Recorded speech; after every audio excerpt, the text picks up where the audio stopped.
ఒక ఆయన నన్ను ఇలా అడిగాడు, అన్న మీరు క్రిస్మస్ పండుగ ఆచరించరా, క్రిస్మస్ పండుగ చేయరా అన్నాడు. ఎందుకు చేయవయ్యా? డెఫినెట్గా చేస్తాము అన్నాను. ఏ రోజు చేస్తారు అన్నాడు.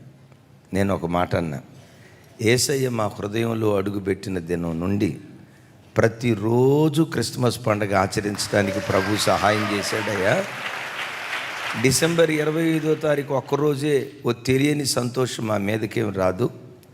ప్రభు హృదయములో ప్రకాశించిన ఆ దినం మొదలుకొని చెప్పసఖ్యము కాని మహిమాయుక్తమైన సంతోషం, ప్రభు అడుగుల్లో అడుగులు వేస్తూ ఆయన సంతోషపరుస్తూ జీవించిన జీవితం జీవించినంత కాలం ప్రతిరోజు మా హృదయం పండగ దినంగానే ఉంటుందయ్యా. ఎవరో కొంతమంది క్రిస్మస్ 25వ తారీఖుని ఒక తెలియని సంతోషం, కొత్త బట్టలనో తిండెనో ఓ తెలియని సంతోషంతో ఉంటారేమో. కారణం ఏంటంటే ఈ ప్రపంచంలో క్రీస్తు అంటేనే సంతోషం, సమాధానం. ఆ సంతోష సమాధానాలను నోటి మాటలతో వర్ణించలేం. యేసు ప్రభు జననానికి దూతలు చెప్పిన మాట, ప్రజలందరికీ కలగబోవు మహా సంతోషకరమైన శుభవర్తమానం. ఇదొక జాతికో ఒక కులానికో ఒక మతానికో చెందింది కాదు, ప్రజలందరికీ కలగబోవు మహా సంతోషకరమైన సువర్తమానం. యేసును గూర్చిన వార్త ప్రజలందరికీ మహా సంతోషాన్ని కలుగు చేసే వార్త. ప్రభు నా హృదయంలో ఉద్భవించింది మొదలు, మన హృదయాల్లో ఉద్భవించింది మొదలు. ప్రతి దినం ఆ సంతోషాన్ని అనుభవించడానికి కృప చూపిన దేవునికి సమస్త ఘనతలు కలుగునుగాక. Amen, amen. నిజమే, దేవుని పిల్లలుగా మన జీవితాల్లో ఓ చక్కటి దివ్య సందేశం ఆదివారం దేవుని మందిరంలో విన్నప్పుడు ఆ రోజంతా పండగే.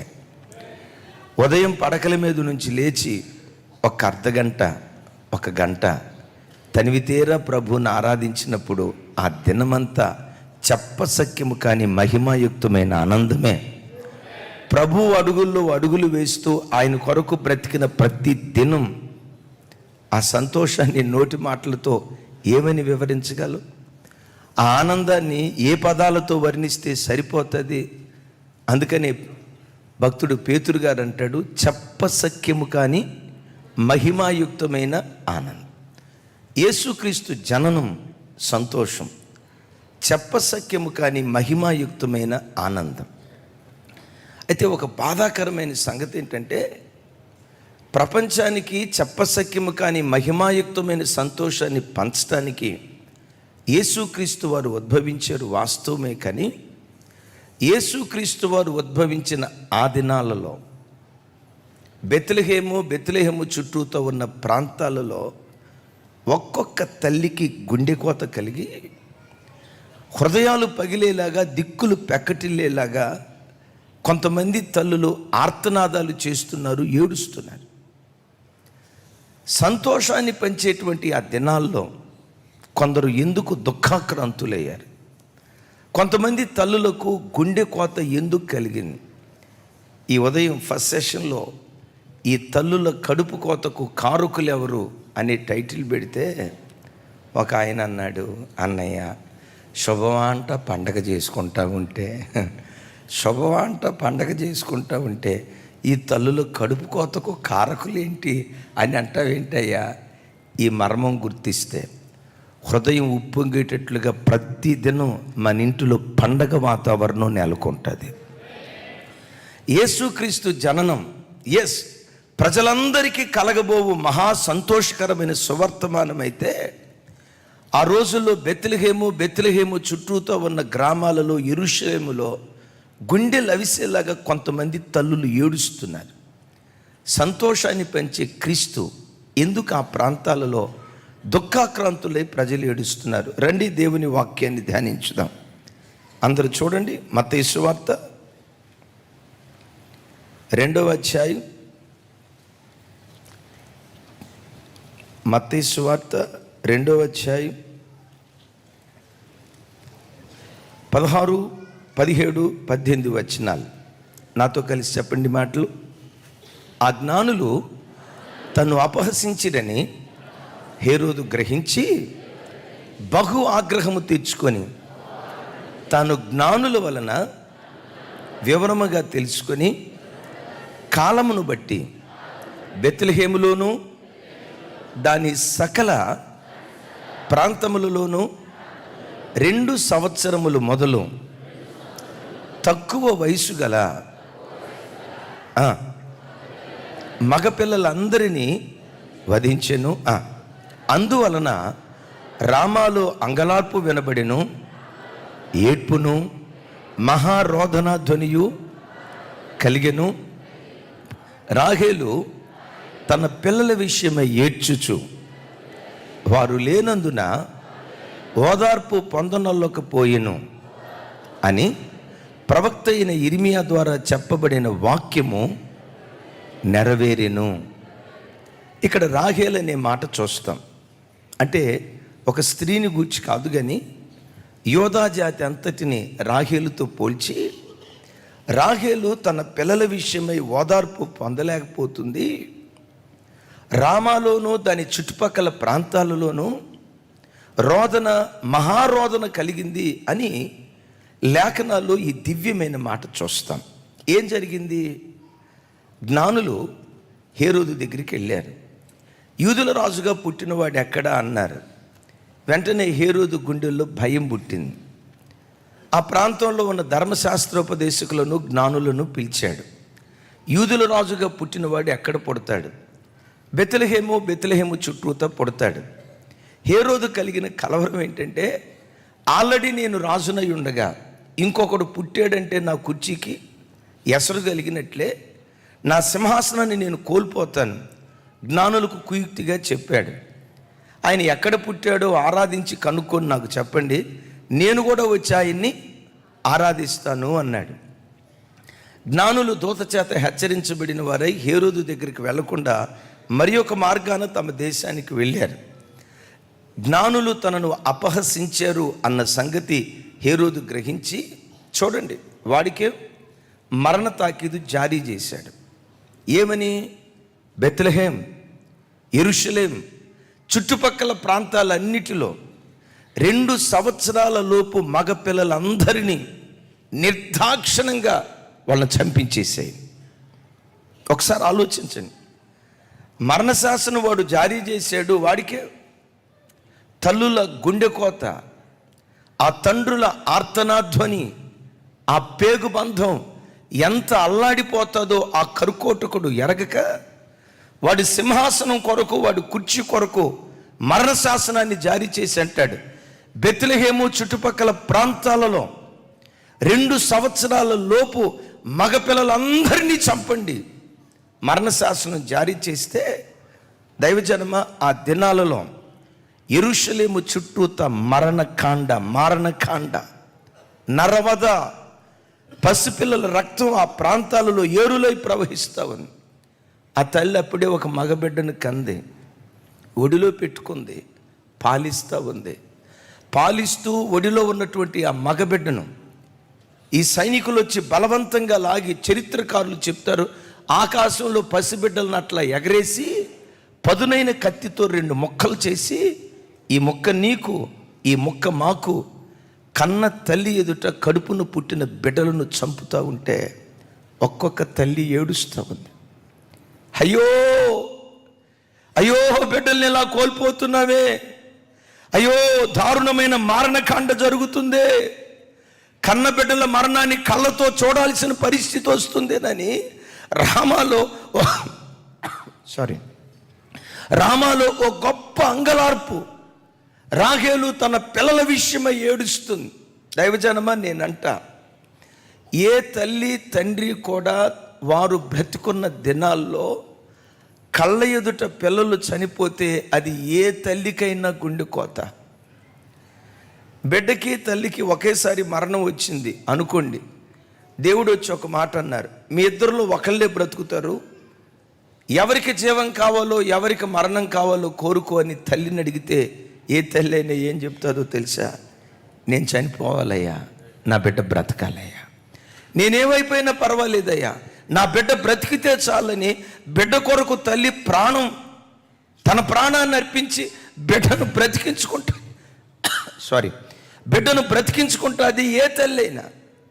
ఇక్కడ ఈ స్థలంలో తల్లుల కళ్ళ ఎదుట భయంకరమైన మారణకాండ చరిత్రకారులు ఇలా చెప్తారు. ఆ దినాల్లో గ్రీకు చరిత్రకారుడు ఏం చెప్తాడంటే, దరిదాపుగా 14,000 మంది మగబిడ్డలు కత్తి చేత చంపబడ్డారట. 14,000 మంది తల్లులు, తండ్రులు. ఒక తల్లి తండ్రే కదా, వారికి అనుబంధంగా ఎంత బంధువర్గం. గ్రీకు చరిత్రకారుడు చెప్తాడు 14,000 మంది పసిబిడ్డలు చంపబడ్డారని.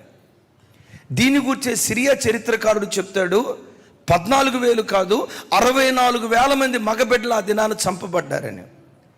చరిత్ర కాస్త వృద్ధి పొందిన తర్వాత మధ్యయుగపు చరిత్రకారులు ఏం చెప్తారంటే 64,000 కాదు, 64,000 కాదు, 14,000 కాదు, ఆ ఒక్కరోజు 144,000 మంది మగబిడ్డలు చంపబడ్డారు అని చరిత్రకారుడు చెప్తాడు. ఆ ఫొటోస్ ఇమేజెస్ ఉన్నాయి. 144,000 మంది మగబిడ్డలు. ఆ తల్లులు బిడ్డల శవాలను చూసి గర్భశోకంతో గుండెలు అవిసేలాగా ఏడుస్తున్నారు, గుండెలు అవిసేలాగా రోధిస్తున్నారు. దైవజనమా, ఒక తల్లి కాదు, ఇద్దరు కాదు, కొన్ని లక్షల మంది తల్లులు రోడ్ల మీద డొర్లుతూ అయ్యో అయ్యో అయ్యో అయ్యో అని ఆర్తనాదాలు చేస్తూ గుండెలు అవిసేలాగా రోధిస్తున్నారు. నేనంట క్రీస్తు జననం సమస్త మానవాళికి మహా సంతోషాన్ని కలుగు చేసే శుభవార్త. ఎప్పటికీ ఎన్నటికీ యేసుక్రీస్తు వారు సంతోషపు ఔషధం. ఆమేన్. ఈ ప్రపంచంలో మానవాళికి నెమ్మదిని, సంతోషాన్ని, సమాధానాన్ని ఇవ్వగలిగే ఒకే ఒక్క దేవుడు యేసుక్రీస్తు ప్రభువారు. నేనంట ఆ పేరు తలస్తే చాలు, యేసు అనే నామస్మరణ చేస్తే చాలు, ఆయన పేరు చెవులతో వింటే చాలు, హృదయం ఆనంద సాగరంతో ఉప్పొంగటానికి దేవుడు కృప చూపిస్తాడు. ఆమేన్. చెప్దాం ఆమేన్.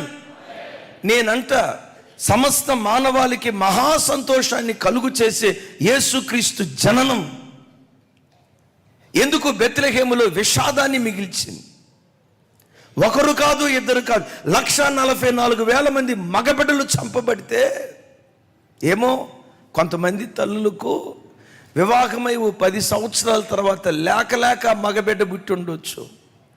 వీడిని చూసుకుంటా నేను బ్రతుకుతా, ఇన్ని సంవత్సరాల నా కల నెరవేరింది, పుట్టిన ఈ మగబిడ్డను ప్రయోజకుడిగా చేస్తానని ఆ ఒక్క బిడ్డను ఎన్ని ఆశలతో ఆ తల్లి పెంచుంటుందో. ఒడిలో ఉన్న బిడ్డను లాగి తల్లి కళ్ళ ఎదుటే. దైవజనమ, అసలు చంపటం ఎందుకండి? ఒక చిన్న బిడ్డకి అనారోగ్యం కలిగితేనే ఏ తల్లి అయినా తల్లడిల్లిపోయే విధానం బహు భయంకరంగా ఉంటుంది. బిడ్డ చావు బ్రతుకుల మధ్యలో కొట్టుమెట్టాడుతుంటే తల్లి ఏమని ప్రార్థన చేస్తూ తెలుసా? దేవా, నా ఆయుష్ కూడా పోసుకుని వీడు బ్రతకాలయ్యా, నేను చనిపోయినా పర్వాలేదు. నేను ఆదివారమే సెకండ్ సెషన్ అయిపోయిన తర్వాత నేను ఇక్కడ ప్రార్థన చేస్తూ ఉన్నాను. ఆ ప్రార్థనల మధ్యలో ఇక్కడి నుంచి ఒక తల్లి తండ్రి పెద్దగా అరుస్తా కేకలేస్తున్నారు. అయ్యా కొడుకా, అయ్యా కొడుకా అని గుండెల విషయాలాగా అరుస్తున్నారు. నేను ప్రార్థన చేస్తా ఏమైపోయిందని చూసి నేను అటువైపు చూస్తే ఇక్కడే ఒక చిన్న బిడ్డ చనిపోతే తల్లి తండ్రి అట్లా ఏడుస్తారు, అట్లా ఏడుస్తున్నారు. ఇక నేను వాళ్ళకి ప్రార్థన చేసి ఈ బిడ్డ దగ్గరకు వచ్చేసరికి ఫిట్స్ వచ్చినాయట, జ్వరంతో ఫిట్స్ వచ్చినాయట. సో ప్రార్థన చేయించుకుందాం, ఆ ఫిట్స్ వ్యాధితో బాధపడుతున్న బిడ్డకు ప్రార్థన చేయించుకుందాం అని మందిరానికి తీసుకొస్తూ ఉంటే మార్గ మధ్యలో కూడా జ్వరంతో ఫిట్స్ వచ్చి ఇక్కడ పెట్టి ఏడుస్తూ ఉన్నారు. ఆ బాబు ఇట్లా కొట్లాడుకుంటున్నాడు. నేను ఆ బిడ్డకు దగ్గరకు రాకమునుపు నా గుండెల్లో ఓ తెలియని కలవరం, బిడ్డకి ఏమైనా అయిందేమో.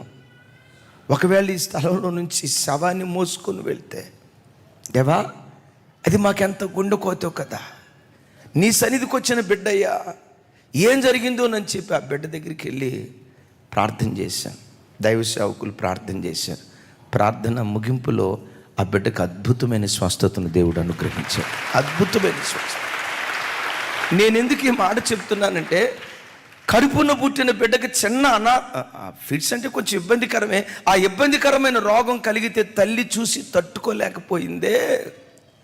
1,44,000 గర్భాలకు గర్భశోకం కలిగితే, గుండె కోత కలిగితే ఆ ఆర్తనాధ్వని ఆకాశాన్ని మించుంటుంది. ఇప్పుడు నా ప్రశ్న, ఈ తల్లుల గుండె కోతకు కారకులు ఎవరు? ఈ తల్లుల ఆర్తనాధ్వని, ఒక్కొక్క తల్లి గుండెలు అవిసేలాగా ఏడవటానికి ఈ తల్లుల గుండె కోతకు కారకులు ఎవరంటే, నేనంట ఈ తల్లుల గుండె కోతకు కారకులు జ్ఞాని అజ్ఞానిగా మారాడు. జ్ఞానులు అజ్ఞానులుగా మారితే ఆ స్థలంలో గుండె కోత కలుగుతుంది. జ్ఞాని అజ్ఞానిగా మారాడు అంటున్నారన్నా, అసలు జ్ఞాని ఎవరు? జ్ఞాని అజ్ఞానిగా మారటం ఏంటి? తూర్పు దేశపు జ్ఞానులు ఉన్నారు కదా, నక్షత్రం ఉదయించింది, యెరూషలేముకు వచ్చే వరకు ఎవరు నడిపించిన మార్గంలో నడుచుకుంటూ వచ్చారు? సౌండ్ పెంచాలా, కొంచెం సౌండ్ పెంచాలా, మరొకసారి. నక్షత్రం నడిపించిన మార్గం గుండా వచ్చారు. యెరూషలేముకు వచ్చిన తర్వాత వాళ్ళ సొంత ఆలోచించి జ్ఞాని అజ్ఞానిగా మారి హేరోదు దగ్గరికి, జ్ఞానం లేని హేరోదు దగ్గరికి వెళ్ళి అంటాడు, యూదుల రాజుగా పుట్టినవాడు ఎక్కడ? ఎప్పుడు ఆ మాట అయితే అన్నారో హేరోదు గారి గుండెల్లో మంట పుట్టింది. నేను రాజునై ఉండగా ఇంకొకడు రాజుగా పుడితే నా కుర్చీ పోత కదా, నా సింహాసనం పోత కదా అని చెప్పి జ్ఞాని అజ్ఞానిగా మారటాన్ని బట్టి రామాలో అంగలార్పు, బెత్లెహేము చుట్టుపక్కల ప్రాంతాలలో నరవధ జరిగింది. దైవజనమా, నక్షత్రం నడిపించిన మార్గంలో నడిచారు. నడిచి ఒక స్థానానికి వచ్చిన తర్వాత ఈ జ్ఞానులు త్రోవ తప్పారు. నడవకూడని మార్గంలో నడిచారు, వెళ్ళకూడని మార్గంలో వెళ్ళారు, కలవకూడని వ్యక్తులను కలిశారు. తద్వారా ఈ భయంకరమైన మారణకాండ జరిగింది. మారణకాండ జరగటానికి క్రీస్తు జననం కాదు కారణం, జ్ఞాని అజ్ఞానిగా మారటం దీనికి కారణం. నా ప్రభు బిడ్డలారా, యేసుక్రీస్తు జననం, యేసుక్రీస్తు శబ్దం, యేసుక్రీస్తు మాట నీ కుటుంబానికి నిండు సంతోషాన్ని పుట్టిస్తుంది. ఆయన్ని అర్థం చేసుకొని నడవవలసిన మార్గంలో నువ్వు నడిస్తే. చప్పలు కొడుతూ ప్రభు వారికి స్తోత్రాలు చెప్దాం. జ్ఞాని ఇక్కడ త్రోవ తప్పాడు. తల్లులారా నా వైపు చూడండి. ఒక తల్లిగా నీ పిల్లలను, ఒక తల్లిగా నీవు సరి అయిన త్రోవలు నడుస్తూ ఎక్కడ దారి తప్పకుండా, అడుగులు తడబడకుండా నడవవలసిన మార్గంలో నువ్వు నడిచి నీ పిల్లలకు ఒక మాదిరికరమైన మార్గాన్ని చూపిస్తే ప్రతిరోజు క్రిస్మస్ పండుగను ఆచరిస్తావు. నేనంట కారపు మెతుకులు తిన్న పరలోకపు సంతోషం భూలోకంలోనే నువ్వు అనుభవిస్తావు. తండ్రులారా నా వైపు చూడండి. నువ్వు జ్ఞానివి, నీ పిల్లలకు మార్గనిర్దేశకుడివి. విశ్వాసులారా, రాబోయే తరాలకు మీరు మార్గదర్శకులు. మనం నడవవలసిన మార్గంలో నడిచి ఎక్కడా త్రోవ తప్పకుండా జ్ఞానిగా బ్రతికితే చెప్పసఖ్యము కానీ మహిమాయుక్తమైన ఆనందాన్ని అనుభవించడానికి దేవుడు కృప చూపిస్తాడు. ఈరోజు ఏ కుటుంబంలో చూసిన గుండె కోత కారణం ఏంటో తెలుసా? ఏ తల్లి హృదయాన్ని కదిలించిన గుండె కోత కారణం ఏంటో తెలుసా? ఏ తండ్రి హృదయాన్ని కదిలించిన గుండె కోత కారణం ఏంటో తెలుసా? ఏ పిల్లల హృదయాన్ని కదిలించిన గుండె కోత కారణం ఏంటో తెలుసా? తండ్రి దారి తప్పి బ్రతకటాన్ని బట్టి, తల్లి దారి తప్పి బ్రతకటాన్ని బట్టి.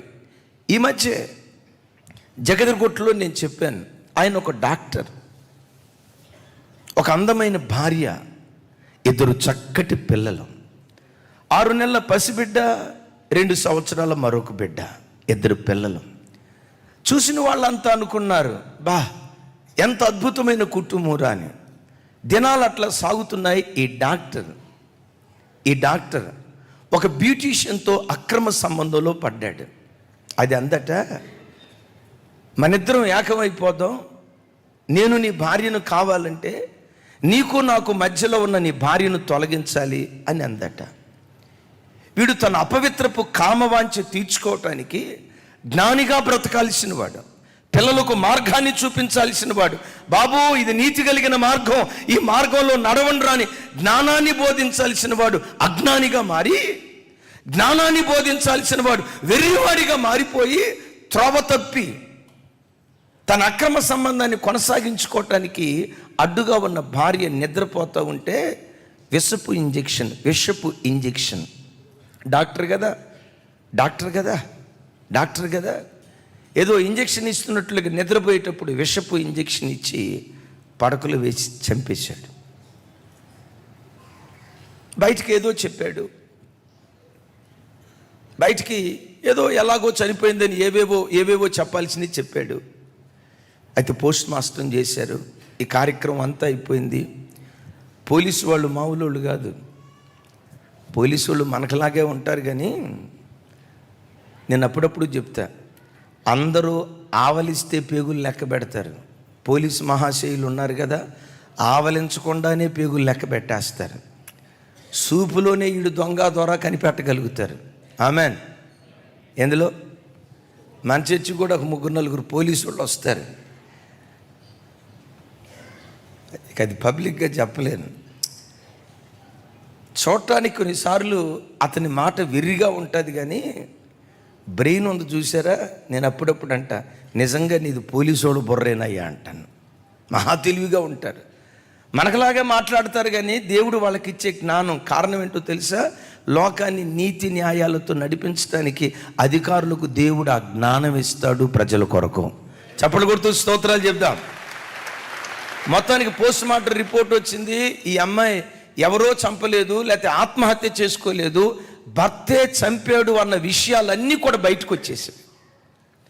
ఇక భర్తే చంపాడు అన్న వివరం బయటకు వచ్చిన తర్వాత డెఫినెట్గా నన్ను అరెస్ట్ చేసి పోలీస్ స్టేషన్లో పెడతారు, జైల్లో పెడతారు.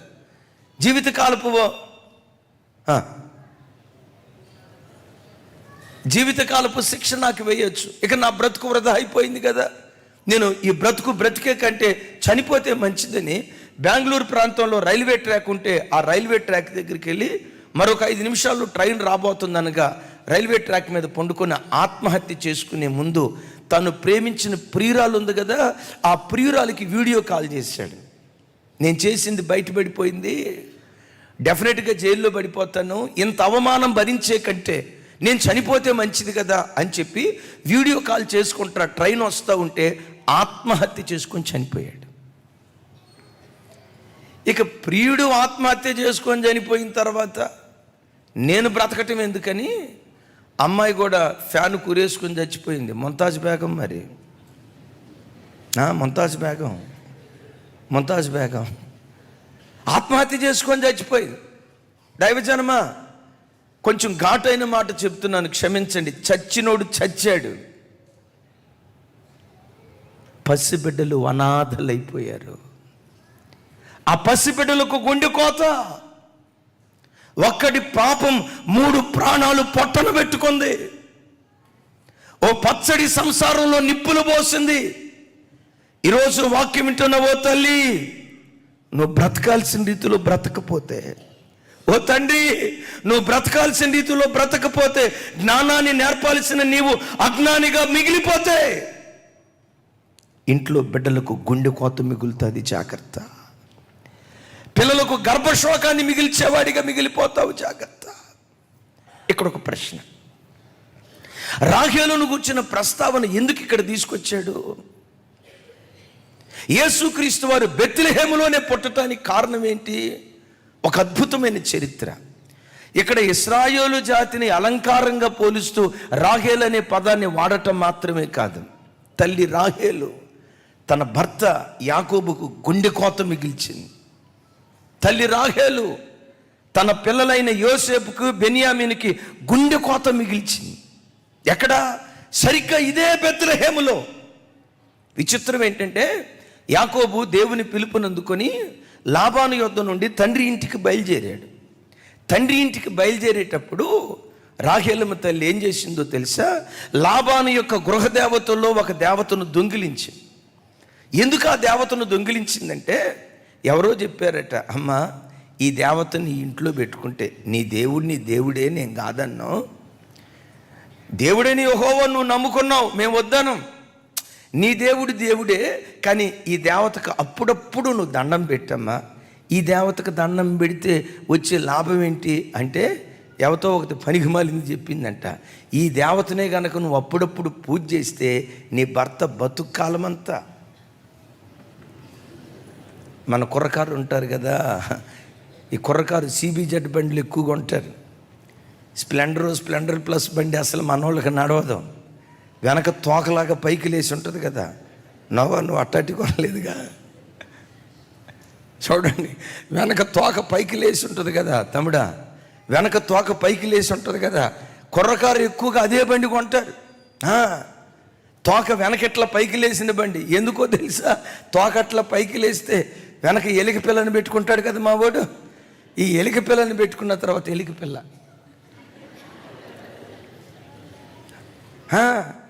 చూడండి ఎవతో చెప్పింది, అమ్మా ఈ గృహదేవతే కనుక నీ ఇంట్లో ఉంటే అప్పుడప్పుడు దైవజనమా, రాహేలే మామూలుది కాదు, ప్రార్థనా పరురాలు. యెహోవా నా మొర విని ఇదిగో ఈ బిడ్డను దేవుడు నాకు ఇచ్చాడని వానికి దాను అనే పేరు పెట్టి, యెహోవా నా మొర విని. మరొకడికి నఫ్తాలి అని పేరు పెట్టింది. నఫ్తాలి అనే పేరుకున్న అర్థం ఏంటంటే, దేవుని కృప విషయమై పోరాడి నేను గెలిచి తిని.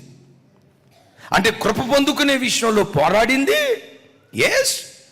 ప్రార్థన విషయంలో దేవుని సన్నిధిలో మొరపెట్టింది.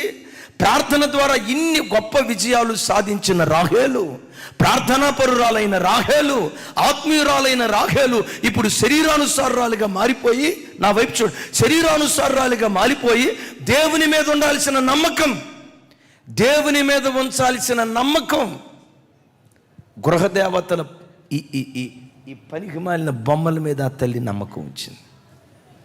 దైవజనమా, నీ జీవితంలో విశ్వాసం ఏదైనా ఉన్నదంటే అది యేసు మీద మాత్రమే ఉండునుగాక. యేసే నీ విశ్వాసానికి కర్త, నీ దిక్సూచి, నీ నమ్మకం సమస్తము యేసు క్రీస్తు వారే అయి ఉండునుగాక. చప్పలు కొడితే యేసయ్యకు స్తోత్రాలు చెప్దాం. యేసు మీద తప్ప ఒక వస్తువు మీదో, ఒక వ్యక్తి మీదో, ఒక స్థలం మీదో ఆయన పిల్లలైన మనం నమ్మిక ఉంచుకుందుం గాక. విశ్వాసమునకు కర్త ఆయనే, మనలో విశ్వాసపు బీజాన్ని పుట్టించిన వాడాయనే, నమ్మిక పుట్టించిన వాడాయనే. మన నమ్మకం ఆయన మాత్రమే అయ్యుండును గాక. చప్పలు కొడితే యేసయ్యకు స్తోత్రాలు చెప్పు. గృహప్రవేశానికి వెళ్ళాము ఒక చోట. అక్కనే నన్ను పిలిచి, అన్నయ్య పాలు పొంగిచ్చండి అన్నయ్య అన్నారు. ఒరే పుణ్యాత్ములారా, పాలు పొంగించడం ఏంటి అంటే, ఈలోపు ఒక పాస్టర్ గారు అంటాడు, బైబిల్లో కూడా రాయబడి ఉంది కదా అయ్య గారు అన్నాడు. బైబిల్లో ఎక్కడ రాయబడింది అయ్యా? నాకు తెలియని బైబిల్లో ఏమి రాసి ఉంది, ఎక్కడ రాసి ఉంది అంటే, బైబిల్లో ఏమని రాసి ఉంది అయ్య గారు, నా గిన్నె నిండి పొంగి. అబ్బాబ్బాబ్బాబ్బా, మనోడికి అది అర్థమైంది. ఇప్పుడు పొంగించింది ఏమైపోద్ది? పొంగిపోద్దా? మీ తెలివి సేకటపడ. పొంగించింది నేలపాలు అయిపోద్ది కదా. మన కష్టాధ్యతో నేలపాలు అయిపోవాలా? కొంతమంది గృహప్రవేశం క్రైస్తవులే ముఖద్వారం దగ్గర నిలవబడి ఫోటో, రేపు అట్లాగే అయిపోతాయి బ్రతుకులు. ఒక గృహప్రవేశానికి వెళ్తే గుమ్మడికాయ రాజశేఖరయ్య గారికి ఇచ్చారు పక్కలు కొట్టమని.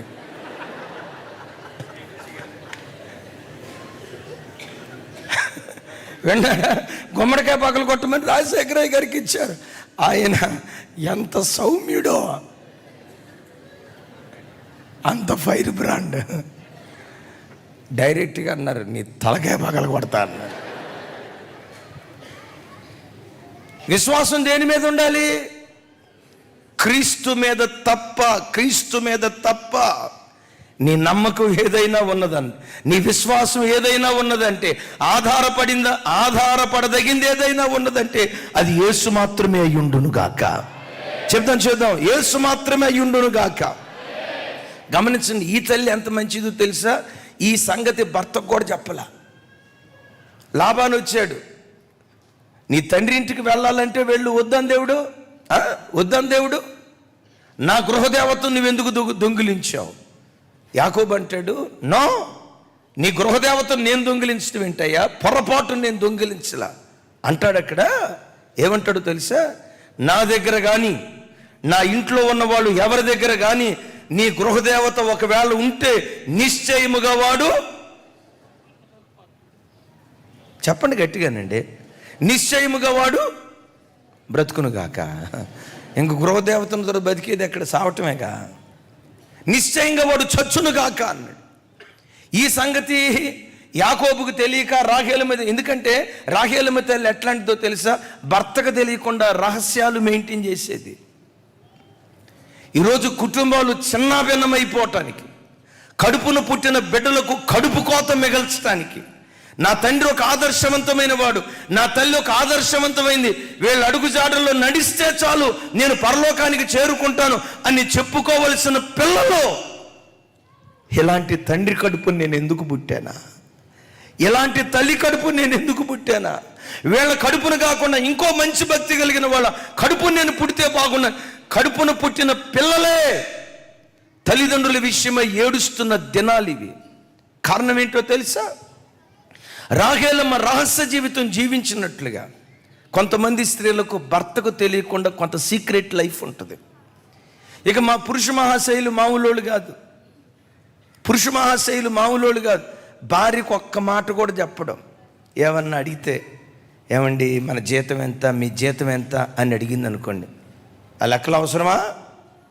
నీకు కావాల్సింది తెచ్చి పడేస్తా తిని. అరే నీ భార్యయ్యా, భార్య దగ్గర రహస్య జీవితం. దైవజనమా, భార్యాభర్తల పవిత్రమైన దాంపత్యం ఎలా ఉండాలో ఏదేను తోటలో మనం చూస్తాం. ఏదేను తోటలో అవ్వ ఆదాములను గూర్చి ఓ చక్కటి మాట చూస్తాం కదా. వారిద్దరూ దిగంబరులు అని రాసి ఉంటుంది. నాతో కలిసి చెప్పండి, వారిద్దరూ చెప్పాలి, వారిద్దరూ దిగంబరులు. ఆ మాటకున్న అర్థం ఏంటంటే, దిగంబరులు అనే పదం వాడటానికి కారణం ఏంటంటే, భార్య దగ్గర భర్తకు దాపరికం ఉండకూడదు. ఆమెన్ చెప్పండి. భార్య దగ్గర భర్తకు దాపరికం ఉండకూడదు. భర్త దగ్గర భార్యకు, తల్లిదండ్రుల దగ్గర పిల్లలకు, చెప్పాలి, పిల్లల దగ్గర తల్లిదండ్రులకు. మీ దగ్గర దాపరికం ఉందో లేదో ఇప్పుడు నేను మిమ్మల్ని అడుగుతాను. మీ దగ్గర ఉన్న ఫోన్లో ఎంతమంది ఫోన్లకు లాక్ ఉంది, పాస్వర్డ్ ఉంది? చేతులు ఎత్తండి. ఎత్తని వాళ్ళంతా పాపాత్ములు. ఎందుకో చెప్పంటారు, అందరి ఫోన్లు కొందదే. నీ ఫోన్ లాక్ ఇక అందరూ దించేసేయండి. యథార్థంగా చెప్పండి, నీ ఫోన్ లాక్ నా తల్లిదండ్రులకు తెలుసు, పాస్వర్డ్ వాళ్ళకి తెలుసు అన్న బిడ్డలు చేతులు ఎత్తండి. జానన్న, నీకు తల్లిదండ్రులు ఎక్కడున్నారు జానన్న? జానన్న ఎట్లా చేయి పైకి ఎత్తాడు. మా వైజయంకేని పరలోకం పంపిస్తేవి, రైట్. ఎరా మీరు చేతులు ఎత్తారు, మీకు ఫోన్లు ఉన్నాయరా? ఒరే పుణ్యాత్ములారా, లాక్. భర్త పాస్వర్డ్ భార్యకి తెలియదు, అది సంసారమా? భార్య పాస్వర్డ్ భర్తకు తెలియదు, అది కాపురమా? భార్య అకౌంట్ భార్యకే, భర్త అకౌంట్ ఉండకూడదని కాదు. భార్య లావాదేవీలు భర్తకు తెలియవు, భర్త లావాదేవీలు భార్యకు తెలియవు. దైవజనమా, భర్తకు తెలియని రహస్య జీవితం తాను ఆచరించడాన్ని బట్టి యాకోబుకు కడుపు కోత మిగిల్చింది. రాహేలు కడుపున పుట్టిన యోసేపు, బెన్యామీనులకు కడుపు కోత మిగిల్చింది రాహేలు. అందుకనే దేవుడు ఇక్కడ అంటాడు, రాహేలు తన పిల్లల విషయమై చనిపోతూ ఏడుస్తుంది. అయ్యో కొడుకా, నీ ఆలన పాలన చూసుకోకుండా నేను చనిపోతున్నానే, నీ మంచి చెడులు చూడకుండా నేను చనిపోతున్నానే. నీకు ముద్దన్నం పెట్టేది ఎవర్రా? స్తన్యపానాలు ఇచ్చేది ఎవర్రా? నీ ఆకలి తీర్చేది ఎవర్రా? నీ ఆలనా పాలన చూసేది ఎవర్రా అని ఏడుస్తూ ఏడుస్తూ ఏడుస్తూ ఏడుస్తూ రాహేలు అక్కడ కన్ను మూసింది. కారణం ఏంటో తెలుసా? తల్లి దారి తప్పింది. దైవజనమా, జ్ఞాని అజ్ఞానిగా మారితే కడుపు కోతే, ఆత్మీయుడు శరీరానుసారుడిగా మారితే కడుపు కోతే, పవిత్రంగా బ్రతికేవాడు అపవిత్రుడిగా మారితే కడుపు కోతే, విశ్వాసవీరుడు అవిశ్వాసం కలిగిన వాడిగా మారితే కడుపు కోతే. నేనంట, ప్రాణం పోయి ఆఖరి క్షణం వరకు మన ఆరంభం కంటే ముగింపు మహిమకరంగా ఉండునుగాక. చెప్దాం గట్టిగా, చప్పట్లు కొడుతూ స్తోత్రాలు చెప్దాం. ఈ క్రిస్మస్ నీకు ఇస్తున్న సందేశం ఏంటో తెలుసా? రక్షణ పొందిన ప్రారంభ దినాల్లో నీకున్న ఆత్మీయత కంటే, ప్రభువులో నువ్వు అడుగుపెట్టిన తొల్లిడి దినాల్లో నీకున్న ప్రార్థనా జీవితం కంటే, సంఘం అంటే నీకున్న ప్రేమ కంటే, దైవ సేవకులంటే నీకున్న అనుకవ కంటే 30 60 100 అది రోజు రోజుకు విస్తరించుటకు దేవుడు కృప చూపించును గాక. మరొకసారి ఈ మాట చెప్తాను. మొదట్లో నువ్వు కనపరిచిన భక్తి కంటే, మొదట్లో నువ్వు కనపరిచిన విశ్వాసం కంటే, నీ ప్రారంభం కంటే నీ ముగింపు మహిమకరంగా ఉండాలి. అలా మహిమకరంగా కొనసాగించుకుంటూ వెళ్ళు. గర్భశోకం కాదు, ఎక్కడ అడుగుపెట్టిన గంతులేస్తూ నాట్యమాడే దినాలు నా ప్రభువు నీకు అనుగ్రహిస్తాడు. ఒక మాట, ఈ క్రిస్మస్ దినాన తీర్మానం చేసుకుని దేవుని సన్నిధిలో నుంచి వెళ్తారా? నా వైపు చూడండి. ఒక తల్లిగా నా పిల్లలకు నేను మార్గదర్శకురాలిగా ఉండాలి. తల్లిగా నేను ఎక్కడ దారి తప్పకూడదయ్యా. తండ్రిగా నేను ఎక్కడ దారి తప్పకూడదయ్యా. ఒక విశ్వాసిగా నేను ఎక్కడ దారి తప్పకూడదయ్యా. అభిషేకించబడిన సేవకులనే పేరు మాకు పెట్టారయ్యా. సంఘానికి త్రోవ చూపించే నక్షత్రాలుగా మేము ఉండాలి, త్రోవ చూపించే జ్ఞానులుగా ఉండాలి. నాయకులుగా సేవకులుగా ఉన్న నాయకులుగా సేవకులుగా ఉన్న మేమే దారి తప్పితే నరవద జరుగుతుంది. మనం ప్రాణం పోసేవారిగా ఉండాలి. ప్రాణం పోవటానికి కారకులుగా మనం వండుకుందాం గాక. చప్పట్లు కొడితే యేసయ్యకి స్తోత్రాలు చెప్పాం. ఈ నరవద జరగటానికి కారణం జ్ఞాని అజ్ఞానిగా మారాడు. సరే, జ్ఞానులంటే అన్యులు. రెండో కారణం చెప్పమంటారా? ఈ హేరోదుకి ఆ ప్రాంతంలో ప్రధాన యాజకులతోనూ జ్ఞానులతోనూ పరిచయాలు. ఈ హేరోదు ఏం చేశాడో తెలుసండి? ప్రధాన యాజకులను పిలిచాడు. యూదుల రాజుగా పుట్టినవాడు ఎక్కడ అన్నాడు. వీళ్ళు మహాపండితులు. ఎలాంటి పండితులు అంటే 6/6 ఎంత అంటే 66 అనే బ్యాచ్ ఇది. 3/3 3/3 అంత అంటే 33 అనే బ్యాచ్ ఇది. వాళ్ళని పిలిచారు. యూదుల రాజుగా పుట్టిన వారు ఎక్కడని వాళ్ళని అడిగితే చూడండి ఆ మాట, చూడండి.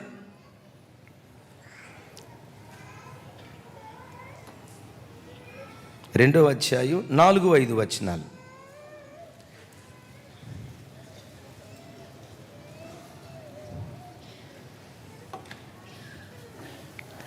రెండవ అధ్యాయం 4-5 వచనాలు చూడండి ఒకసారి.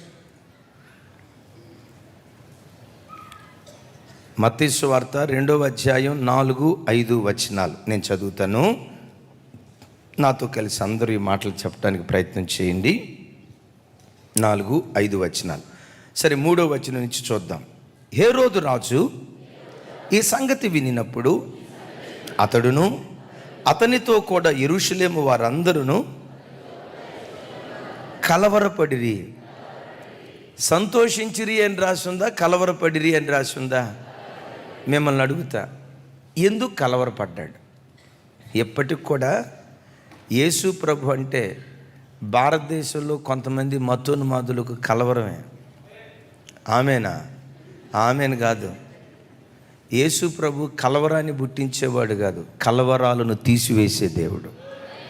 యేసుక్రీస్తు ప్రపంచ దేశాల్లో అశాంతిని సృష్టించేవాడు కాదు, శాంతి సమాధానాలు స్థాపించే శాంతి స్థాపకుడు, నేను ప్రకటించే ప్రభు అయిన యేసుక్రీస్తు. యేసుక్రీస్తును ప్రజలు తప్పుగా అర్థం చేసుకోవటానికే ఈ నా వైపు చూడండి, యేసుక్రీస్తును అపార్థం చేసుకోవటాన్ని బట్టే ఈ కలవరాలు. యేసుక్రీస్తును హేరోదు తప్పుగా అర్థం చేసుకోవటాన్ని బట్టే ఈ నరవద జరిగింది.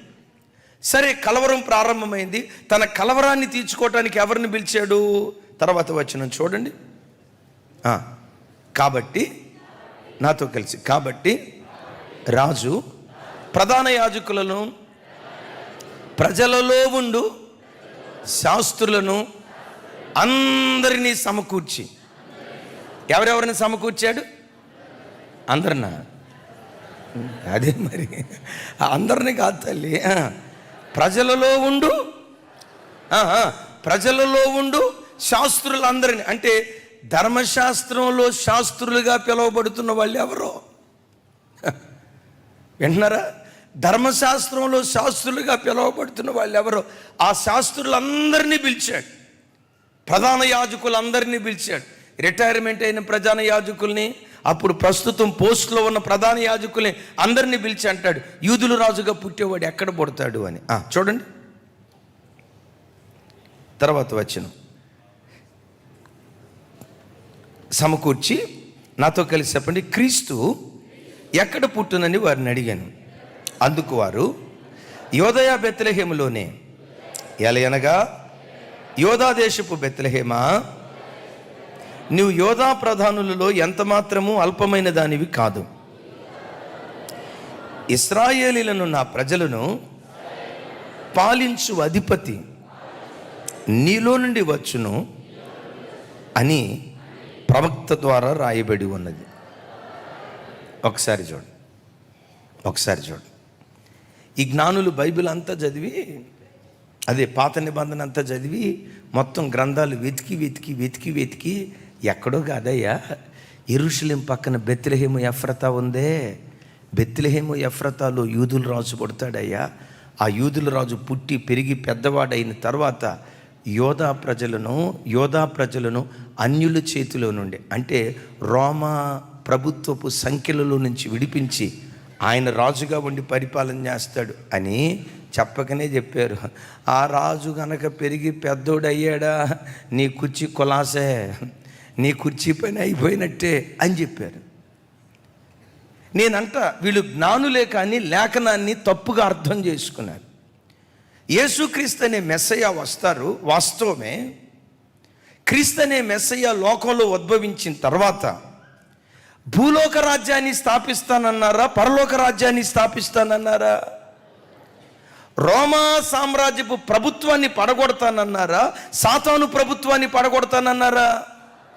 ఇప్పటికీ క్రైస్తవ సంఘాలకు యేసుక్రీస్తును సరిగ్గా అర్థం చేసుకోలేదు. ఆ కాలపు జ్ఞానులు అర్థం చేసుకోలేదు, ధర్మశాస్త్రోపదేశకులు అర్థం చేసుకోలేదు, ప్రధాన యాజకులు అర్థం చేసుకోలేదు. వాళ్ళు తప్పుగా అర్థం చేసుకుంది ఏంటంటే, యేసుక్రీస్తు భూ సంబంధమైన రాజు.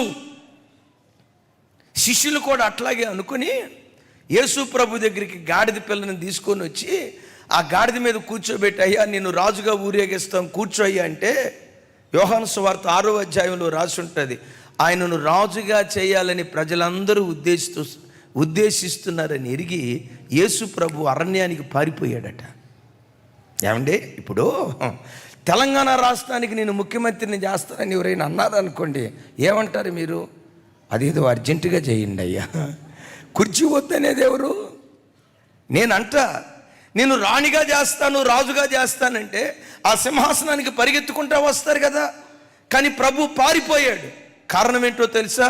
యేసు ప్రభు వారు ఈ లోక రాజ్యాలను స్థాపించడానికి ప్రభు రాలేదు.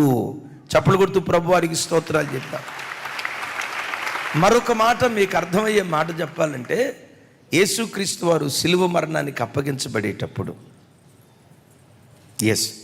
పిలాతు ఒక మాట అంటాడు, నువ్వు యూదుల రాజువా? ముందు మాట చదవాలా? మీరు అన్న వెంటనే నువ్వు అన్నట్టే నేను అల్లా. ముందేమన్నాడు తెలుసా? నా రాజ్యము భూ సంబంధమైనది కాదు, నా రాజ్యము లోక సంబంధమైనది కాదు, లోకపు రాజ్యాలను కోల్చటానికి నేను రాలేదు, నా రాజ్యం అసలు భూ సంబంధమైంది కాదు. మరి యేసుక్రీస్తు ప్రభు వారు ఎందుకు వచ్చినట్లు?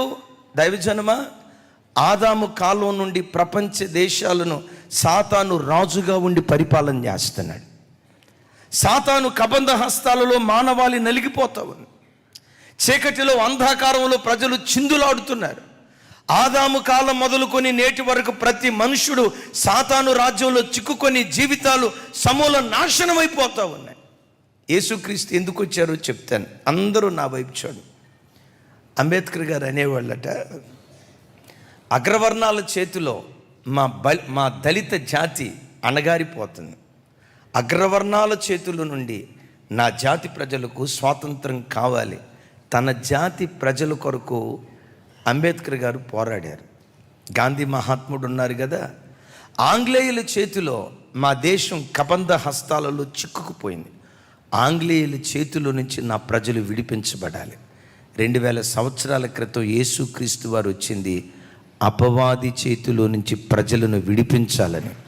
అపవాది రాజ్యాన్ని కూల్చి భూమి మీద దైవ రాజ్యాన్ని, ఏది లోకపరమైన సింహాసనం కాదు, సాతాను రాజ్యాన్ని కూల్చి దైవ రాజ్యాన్ని స్థాపించాలని, ఆ దైవ రాజ్య నిర్మాణం కొరకు యేసుక్రీస్తు వారు ఈ లోకానికి వచ్చారు. యేసయ్యకి మహిమ కలుగును గాక. నేనంట, అంబేద్కర్ గారు ఒక దళిత జాతి కోసం పోరాడారేమో, గాంధీ మహాత్ముడు భరత జాతి కోసం పోరాడారేమో. నేను ప్రకటించే యేసుక్రీస్తు వారు సమస్త మానవాళి కొరకు పోరాడిన పోరాట యోధుడు. ఆయన ఒక జాతికి చెందినవాడు కాదు, ఒక కులానికి ఒక ప్రాంతానికి చెందినటువంటి వాడు కాదు. నేను మరోసారి ఈ మాట చెప్తాను. నెల్సన్ మండేలా ఆఫ్రికా ఖండంలో ఉన్న నల్ల జాతీయుల కొరకు పోరాడాడు. ఎస్. అబ్రహాం లింకన్ అమెరికా దేశ ప్రజల కొరకు పోరాడాడు. అంబేద్కర్ గారు దళిత జాతి కొరకు పోరాడారు. మహాత్మా గాంధీ భరత జాతి కొరకు పోరాడారు. ప్రపంచ మానవాళ్ళందరి కొరకు పోరాడిన పోరాట యోధుడు యేసుక్రీస్తు ప్రభువారు. మరొకసారి ఆయనకి చప్పట్లు కొడుతూ స్తోత్రాలు చెప్దాం. మరోసారి చప్పట్లు కొడుతూ స్తోత్రాలు చెప్దాం. దైవజనమా చూడండి, యూదులు కానీ ధర్మశాస్త్రోపదేశకులు కానీ ఇది యేసుక్రీస్తుని ఎరిగింది ఏంటంటే, ఆయన వస్తాడు, మేము తాగుబోతులుగా ఉన్నా, తిరుగుబోతులుగా ఉన్నా, వ్యభిచారులుగా ఉన్నా, విగ్రహారాధికులుగా ఉన్నా ఆ రోమా సైనికుల చేతుల్లో నుంచి మమ్మల్ని విడిపిస్తాడు, మాకు కుర్చీ తెస్తాడు. ఆయన రాజు అయితే మేము కూడా రాజులుగా ఊరేగొచ్చు అని భూలోకపరమైన సింహాసనాన్ని స్థాపిస్తాడు అని అనుకున్నారు, అపార్థం చేసుకున్నారు. యేసయ్య అంటారు, నా రాజ్యము భూ సంబంధమైనది. దైవజనమా, ఈరోజు కూడా క్రైస్తవులు లేఖనాలను అపార్థం చేసుకున్నారు. అపార్థం ఎట్లాగో చెప్పమంటారా? యేసు ప్రభు అంటంతో రోగాలు తగ్గించే డాక్టర్ గారు స్పెషలిస్టు, మోయబడిన గర్భాలు తెరిచే స్పెషలిస్టు, సంతానం ఇచ్చే దాంట్లో స్పెషలిస్టు, పేదవుని తీసుకెళ్ళి ఎక్కడమ్మా సింహాసనమా, ఏ ఊరిలో ఉంది అది? యేసు ప్రభుని భూ సంబంధమైన వాడిగానే పరిచయం చేస్తున్నారు. యేసు ప్రభుని భూ సంబంధమైన ఆశీర్వాదాలు ఇచ్చే వ్యక్తులుగానే పరిచయం చేస్తున్నారు. చాలామంది నమ్మి యేసు ప్రభు నమ్ముకుంటే మనం ఎలా బ్రతికినా మనం ఆశీర్వదించబడతామంట, మనకు ఎన్ని కలుగుతాయటని భూ సంబంధమైన వాటి కొరకు వచ్చి చివరికి అవి దొరక్కపోతే ఈ దేవుణ్ణి నమ్మాం, మాకేమీ దొరకలేదే, వీళ్ళు చెప్పేదంత అబద్ధమని సత్యదేవుణ్ణి కొంతమంది దుర్బోధకులు బోధించే బోధ వలన సత్యదేవుని విడిచిపెట్టి అసత్యమైన వాటి వైపు తిరుగుతున్నారు. మరి యేసు ప్రభు వీటిని ఇవ్వడా? 100కి 100 పాళ్ళు ఇస్తాడు. అయితే యేసుక్రీస్తు దగ్గరికి రావాల్సిందే. నేను ఒకటే మాట అంట, యేసుక్రీస్తు దగ్గరికి రావాల్సిందే. భూ సంబంధంగా ఏదైనా ఇస్తాడేమో అని కాదు, ప్రతి మనుషుడు యేసు దగ్గరికి రావాల్సిందే. ఈ ప్రపంచంలో మానవాళికి పరలోకాన్ని ఇవ్వగలిగే ఒకే ఒక్క దేవుడు, పరలోక రాజ్యాన్ని ఇవ్వగలిగే ఒకే ఒక్క దేవుడు, మట్టి గట్టాన్ని మహిమా లోకంలో కూర్చోబెట్టగలిగే ఒకే ఒక్క దేవుడు నా ఆరాధ్య దైవం ప్రభు అయిన యేసుక్రీస్తు వారు. ఎవరైనా నేను కదిలించారు, అమ్మా యేసు ప్రభుని ఎందుకు నమ్ముకున్నావురా నిన్ను అడిగితే ఠకమని చెప్పాల్సిన మాట ఏంటో తెలుసా? పరలోక రాజ్యం కొరకు యేసు ప్రభు నమ్ముకున్నానయ్యా, మోక్ష రాజ్యం కొరకు యేసు ప్రభు నమ్ముకున్నానయ్యా. యేసు ప్రభువే పరలోకం ఇస్తాడా? ఆయన అన్నారు, నేనే మార్గం. సౌండ్ పెంచాల కొంచెం గట్టిగా. నేనే మార్గం, నేనే సత్యం, నేనే జీవం, నా ద్వారా తప్ప ఎవ్వడును తండ్రి యొద్దకు చేరలేడు అంటాడు. నేను కూడా మార్గం అల్లా, నేను కూడా సత్యం. చాలా మార్గాలు ఉన్నాయి, ఆ మార్గాల్లో నేను కూడా ఒక మార్గం అనలా. ప్రభు రూఢిగా చెప్పిన మాట, దైవజనమ, ప్రభు రూఢిగా చెప్పిన మాట, నేనే మార్గం, నేనే సత్యం, నేనే జీవం, నా ద్వారా తప్ప. దైవజనమా, నా తట్టు చూడు. కష్టపడి సంపాదిస్తే డబ్బు, కష్టపడి పనిచేస్తే డబ్బు సంపాదించవచ్చు. ఆరోగ్యం పాడైతే హాస్పిటల్కి వెళ్ళి బాగు చేసుకోవచ్చు. IVF చేసుకొని మోయబడిన గర్భాలు తెరిపించుకోవచ్చు. లోకంలో ప్రజల ద్వారా ఏదైనా దొరుకుతుందేమో, కానీ పరలోక రాజ్యం ప్రపంచంలో ఎవ్వడి వలన మనకు దొరకదు. పరలోక రాజ్యాన్ని ఇవ్వగలిగే ఒకే ఒక్క దేవుడు, పరలోక రాజ్యం దొరికే ఒకే ఒక్క స్థలం ప్రభు అయిన యేసుక్రీస్తు వారు. చప్పట్లు కొడుతూ ఆయనకి స్తోత్రాలు చెప్తారు. నిన్నెవరు కదిలించినా, నిన్నెవరు అడిగినా నీ విశ్వాసానికి కారణం ఏంటి? ఈ విశ్వాసాలన్నింటినీ విడిచిపెట్టి ఆ యేసు ప్రభు దగ్గరికి నువ్వు ఎందుకు వెళ్ళావు? యేసు ప్రభుని ఎందుకు నువ్వు ఆరాధిస్తున్నావు? ఎవరు నిన్ను అడిగినా ఒకటే మాట, ఈ భూమి మీద ఎంతకాలం బ్రతుకుతానో నాకు తెలియదయ్యా. చనిపోయిన తర్వాత పరలోక రాజ్యం చేరుకోవటానికి యేసుక్రీస్తు ఒక్కటే మార్గమని ఎరిగి పరలోక రాజ్యం కొరకు నేను ప్రభువుని నమ్ముకున్నానయ్యా. చేద్దాం ఆమేన్. అలాగని భూలోక సంబంధమైన వాటిని దేవుడు మనకు తక్కువ చేస్తాడని కాదు. ప్రభు అంటారు కదా, మొదట నా నీతిని, సౌండ్ పెంచాలా, మొదట నా నీతిని, నా రాజ్యాన్ని వెతకండి, అప్పుడు అవన్నీ మీకు అనుగ్రహించబడతాయి అంటాడు. బిడ్డ నమ్ము, భూలోక సంబంధమైన వేటి కొరకు నువ్వు పరిగెత్తాల్సిన అవసరం లేదు. అవే నిన్ను పరిగెత్తుకుంటూ వచ్చేటట్లుగా దేవుడు కార్యం చేస్తాడు. నువ్వు దేవుని వెంట పరిగెత్తు. నీ నీతి నాకు కావాలయ్యా, నీ పరలోక రాజ్యం నాకు కావాలయ్యా, మహిమాలోకాన్ని చేరుకోవాలయ్యా అని ఆయన కొరకు, ఆయన నీతి కొరకు, ఆయన రాజ్యం కొరకు కనిపెడితే భూలోకంలో నీకేది కావాలో అవన్నీ నీ కాళ్ళ ముందు దేవుడు పడేస్తాడు. యేసయ్యకి మహిమ కలుగును గాక. సౌండ్ పెంచుదాం. యేసయ్యకి మహిమ కలుగును గాక. చాలామంది దుర్బోధకులు యేసుక్రీస్తు వారిని భూలోకం వరకే పరిచయం చేస్తారు. ప్రజలు కూడా పిచ్చి విశ్వాసం చూడండి. స్వస్థత కూటం అని చెప్పండి, పలానా పాస్టర్ గారు స్వస్థత వరం ఉంది అని చెప్తే పొలోమని బరిగెత్తుతారు. ఒరే, ఆ పాస్టర్ గారు చక్కగా వాక్యం చెప్తాడురా, ప్రజల హృదయాలు మారతాయిరా, దుర్నీతిపరుడు నీతిపరుడుగా మార్చబడతాడురా, ఆ వాక్యం విందాం రండిరా అని అంటే దానికి పరిగెత్తరు. మన ఈ మధ్య చెప్పా, మనుషులు ఎక్కువగా దేనివైపు ఆసక్తి చూపిస్తారంటే, ఇటువైపు కాకరకాయల కూర ఉంది, ఇటువైపు చికెన్ ఫ్రై, క్రిస్మస్సే కదా పర్వాలేదు, ఉపవాస ప్రార్థన ఏం కాదు కదా, ఇటువైపు చికెన్ ఫ్రై, మటన్ ఫ్రై. ఈరోజు ఫస్ట్ సర్వీస్కి వచ్చారంటే వచ్చేటప్పుడే మీరు అందరూ వ్యూహాలు రచించుంటారు. No doubt. మన భాషలో చెప్పాలంటే పంచవర్ష ప్రణాళిక. చిన్నదాన్ని, పెద్దదాన్ని, ఆకాశంలో ఎగిరేదాన్ని, నేల మీద ప్రాకేదాన్ని, మొత్తానికి ఏదో ప్లాన్తోనే వచ్చారు. పుణ్యాత్ములారా, ఒక్కళ్ళు మమ్మల్ని భోజనానికి పిలవాల, ఒక్కళ్ళు. ఎవరిని అడిగినా ఏమంటారు తెలుసా? అన్నయ్య మీరు బిజీ కదా అన్నయ్య.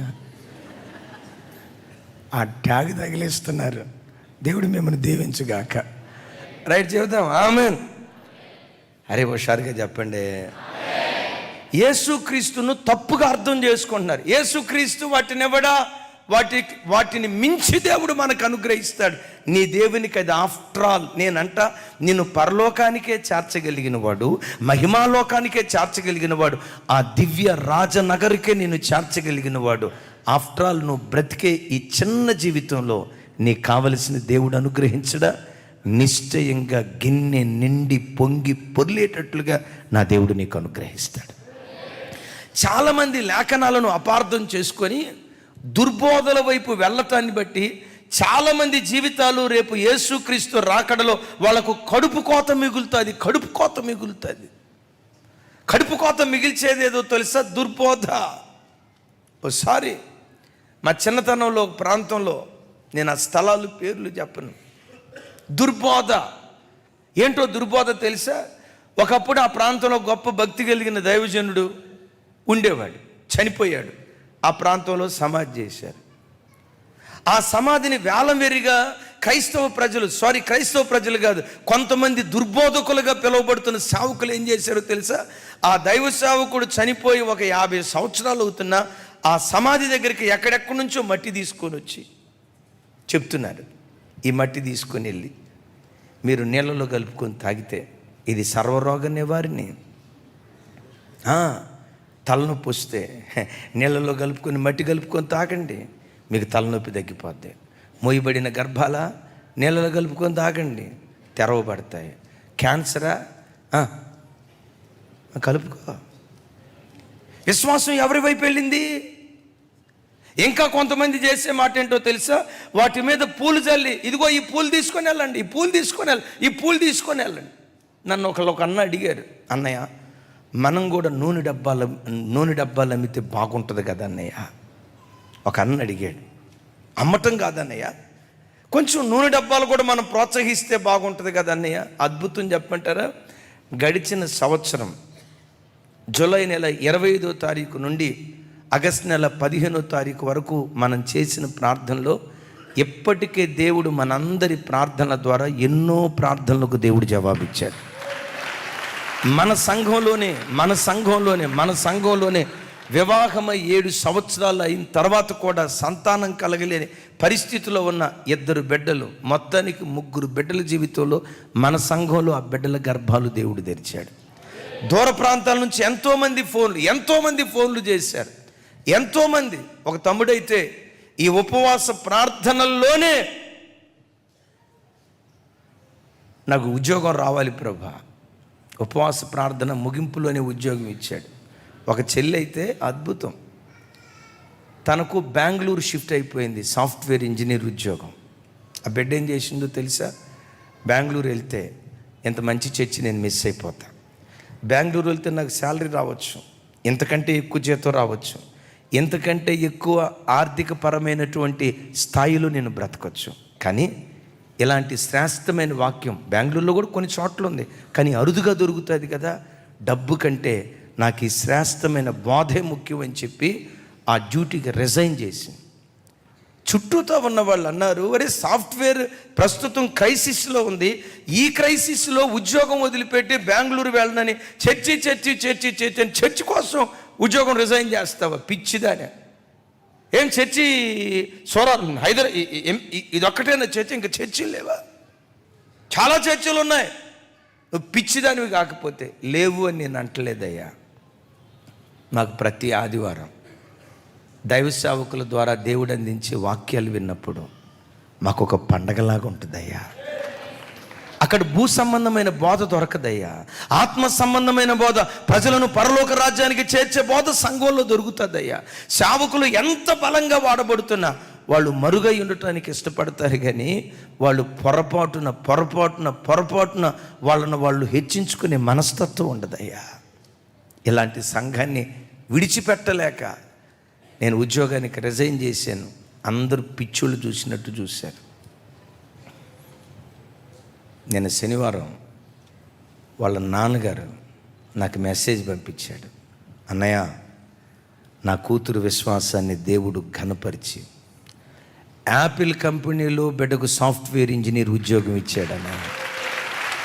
యాపిల్ సాఫ్ట్వేర్ రంగంలో అది టాప్ మోస్ట్ కంపెనీ. నేను నా బిడ్డ ఇక్కడ నిలవబడి ప్రార్థన చేయించుకోవటానికి వచ్చింది. అన్నయ్య యాపిల్ కంపెనీలో సాఫ్ట్వేర్ ఇంజనీర్ ఉద్యోగం దేవుడిచ్చాడు అన్నయ్య అని చెప్పబోతూ ఉంటే ఆ బిడ్డ తల మీద చేయబెట్టి నేను ఏమన్నానో తెలుసా? నీవు చేసిన దానికి యెహోవా ప్రతిఫలం ఇచ్చాడు. నువ్వు చేసిన దానికి వాక్యం కొరకు కట్టుబడి, ఈ వాక్యం నాకు కావాలి, వాక్యానికి కట్టుబడి వచ్చిన మంచి ఆఫర్ను వదిలిపెట్టి ఇక్కడ ఉన్నావే, నీవు చేసింది దేవుడు చూశాడు. నువ్వు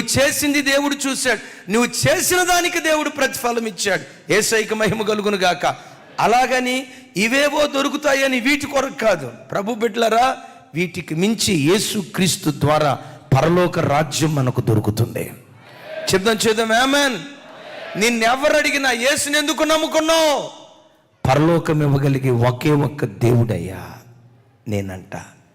ఆ నిరీక్షణే నీకుంటే మరణాన్ని కూడా సంతోషంగా అంగీకరిస్తాం. ఒకళ్ళు కూడా ఆమెనల్లా. ఏమన్నావు? ఆ నిరీక్షణే మనకుంటే మన ఇంట్లో ఎవరైనా చిన్నపిల్లలు చనిపోతే పిల్లలనే బాధ ఉంటుంది, కానీ ఒక ధైర్యం. ఒక తండ్రిని నేను పలకరించాను, అన్నయ్య ఆదరించుదామని.